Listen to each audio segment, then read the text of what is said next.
Écoutez, c'est plutôt la fédération qui organise à la demande de la Ligue.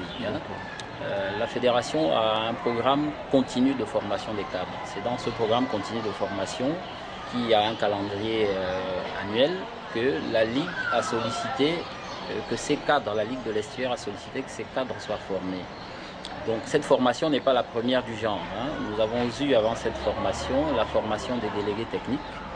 Et là, c'est la formation des entraîneurs de premier et deuxième degré. C'est une formation ramassée où on fait aussi bien la formation initiale que la mise à niveau des cadres déjà formés. Cette formation, comme je vous disais, répond à un programme bien établi par la Fédération gabonaise de handball de formation de ces cadres. Il y aura les cadres sportifs comme on fait maintenant, les cadres techniques. Il y a eu les cadres délégués avant, il y aura les cadres médicaux et il y aura bien sûr après les arbitres. Enfin, les arbitres seront eux aussi dans une deuxième session après la première qu'il y a déjà eu. Donc, c'est pour faire un handball plus performant, mieux géré, que la fédération organise ce type de formation. Mais nous remarquons que parmi ceux qui prennent part à ce stade de formation, il y en a ceux-là qui ne font pas partie du handball, mais qui veulent vraiment s'introduire pour entraîner les équipes. Est-ce que cette formation elle est ouverte à tout le monde? Écoutez, ce que vous avez vu dans la salle, ce sont des cadres proposés par nos équipes de handball. Vous avez en grande partie des enseignants DPS qui, à l'Institut national des sports, ont fait le handball en option. Et là, ils veulent se mettre à entraîner des équipes.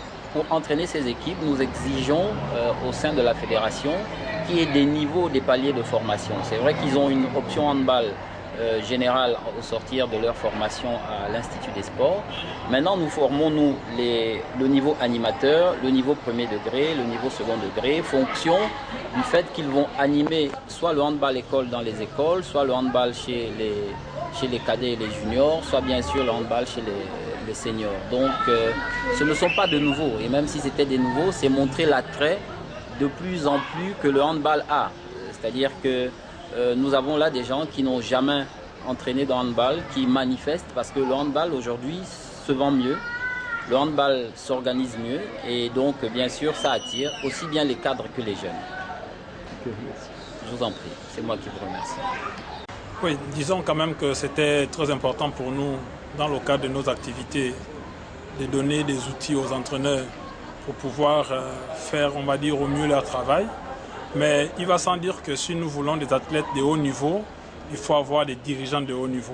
C'est dans cette politique que la Ligue de handball de l'Est-Ouest s'inscrit en formant premièrement les encadreurs, les techniciens, pour pouvoir à leur tour former des jeunes. Donc nous aurons par exemple les entraîneurs des premiers degrés qui vont généralement s'occuper que déjà des petites catégories, au moins jusqu'en junior, et ceux de deuxième degré qui vont prendre les premières divisions. Donc là, cette formation, c'est une formation où nous allons acquérir les connaissances, les capacités pour pouvoir mener à bien chacun pour sa part sa mission dans les clubs. Alors pourquoi avoir initié cette formation maintenant surtout que nous venons tout récemment d'assister à la Coupe du Monde. Oui, bon, disons quand même que c'est plus un problème de calendrier qui nous a aujourd'hui amené à faire la formation pour, disons, cette période de l'année. Mais aussi, déjà, c'est pour préparer les équipes de l'Est-UR à rentrer la saison prochaine dans une nouvelle dynamique. Nous avions déjà des entraîneurs qui avaient des vécus, qui avaient des références, mais on s'est rendu compte que sur le banc, tout au long du championnat l'Est-UR, on s'est rendu compte que sur le banc, les entraîneurs qui avaient des références étaient tous partis. Donc on se retrouvait avec un championnat dirigé par des entraîneurs qui n'avaient pas de référence. Donc on s'est dit qu'il était temps pour nous de commencer à outiller ces hommes-là pour que la saison prochaine, nous puissions avoir un championnat relevé en termes de technicité sur le banc des touches.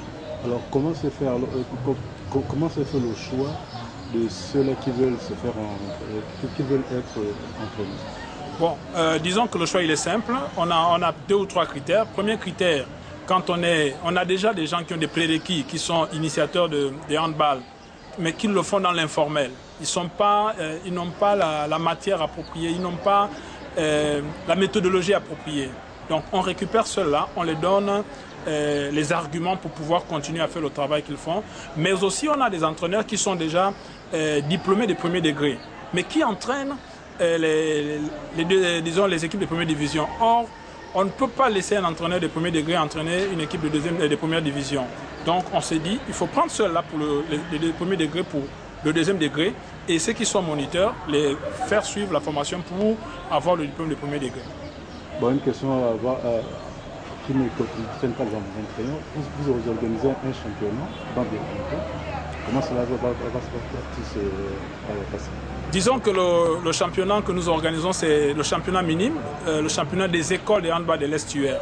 Là aussi, on va mettre en valeur non seulement les capacités des entraîneurs, on va voir le travail qui est fait en amont par les entraîneurs, mais nous allons découvrir les talents ou, si vous voulez, le produit du travail de ces entraîneurs-là. Donc ce championnat, il aura lieu à partir de mercredi. On va jouer des éliminatoires, on va le jouer en 2 jours. On va jouer des éliminatoires. Après le dimanche 22, nous jouerons la finale et puis on va donner des récompenses aux écoles qui auront mérité cette année, disons, le titre qui est mis en jeu. C'est ouvert à toutes les écoles ou bien c'est un choix? C'est spécifiquement réservé aux écoles de handball. Rien que les écoles de handball. On va dire tous les clubs au niveau de l'estuaire ne font pas dans la formation. Donc nous encourageons plus les équipes qui font dans la formation. Vous avez des équipes comme Reveil, Bataveya, Torere, Avenir, Iguero qui font dans la formation des enfants. Donc il faut encourager ces équipes-là à pouvoir continuer parce que le vivier de demain, il faut aller le puiser dans les écoles de formation de handball. Merci.